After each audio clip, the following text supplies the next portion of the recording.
Shalom, saya akan menyampaikan kebenaran firman Tuhan. Sebelumnya saya akan berdoa.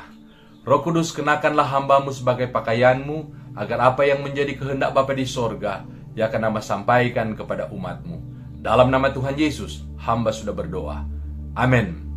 Firman Tuhan yang akan saya sampaikan terdapat di dalam Yesaya pasal yang ke-24, ayat yang pertama sampai dengan ayat yang kelima. Firman Tuhan berkata, sesungguhnya Tuhan akan menanduskan bumi dan akan menghancurkannya, akan membalikkan permukaannya dan akan menyerahkan penduduknya. Maka seperti nasib rakyat, demikianlah nasib imam. Seperti nasib hamba laki-laki, demikianlah nasib tuannya. Seperti nasib hamba perempuan, demikianlah nasib nyonyanya.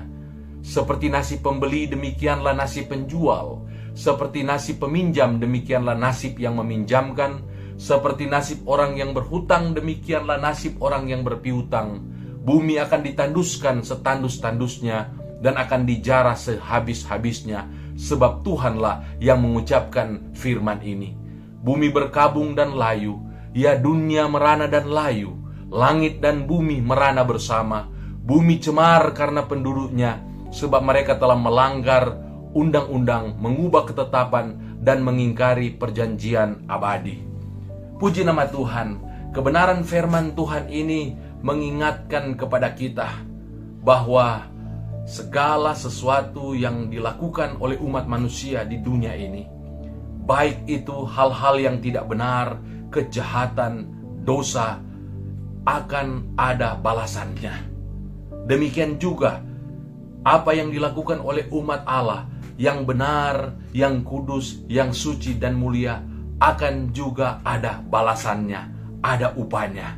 Nah, di dalam ayat yang pertama sampai dengan ayat yang kelima ini dengan jelas memberitahukan tentang penghukuman yang akan dialami oleh orang-orang yang tidak hidup dalam takut akan Tuhan ketika mereka menjalani kehidupan di dunia ini.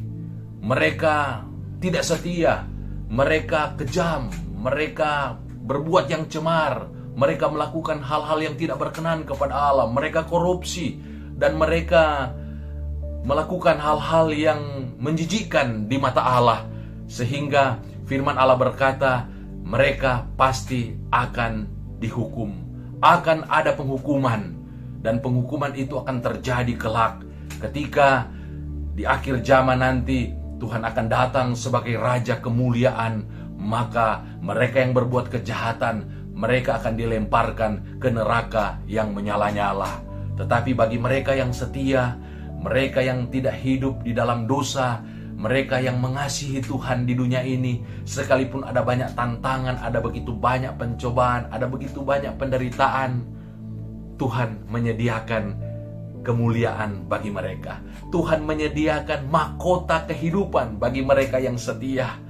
Yakobus pasal yang pertama ayat yang ke-12 berkata, ketika kita mengalami pencobaan, maka kita jangan mundur, tetapi kita tetap setia sampai mati, sampai akhir hidup kita. Maka Dia akan menyediakan mahkota kehidupan bagi saya dan saudara yang setia sampai akhir kehidupan kita.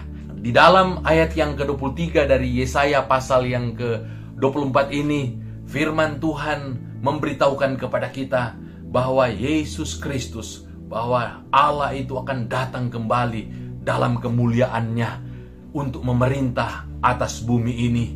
Bahkan saking luar biasa kemuliaan daripada Yesus Kristus yang akan datang kembali, bahkan dikatakan bulan purnama akan tersipu-sipu dan matahari yang terik akan mendapat malu, sebab Tuhan semesta alam akan memerintah di Gunung Sion dan di Yerusalem, dan Ia akan menunjukkan kemuliaannya di depan tua-tua umatnya. Puji nama Tuhan. Bagaimana respon saya dan saudara setelah mendengarkan firman Tuhan ini? Jangan takut, tetapi marilah kita tetap dengan penuh kekuatan, dengan penuh keberanian, kita tetap melayani Tuhan. Kita tetap mengasihi Tuhan dan mengasihi sesama kita. Jangan oleh karena kebutuhan-kebutuhan kehidupan kita yang menghimpit kehidupan saya dan saudara, sehingga kita akhirnya berbuat yang tidak benar, kita berbuat dosa, bahkan kita menjauh dari Tuhan, meninggalkan Tuhan. Jangan, Tetapi sebaliknya, mari kita tetap setia mengiring Tuhan. Kita tetap setia melakukan perintah-perintahnya. Karena firman Allah berkata, penderitaan ringan zaman sekarang ini tidak dapat dibandingkan dengan kemuliaan yang akan kita alami kelak di waktu yang akan datang.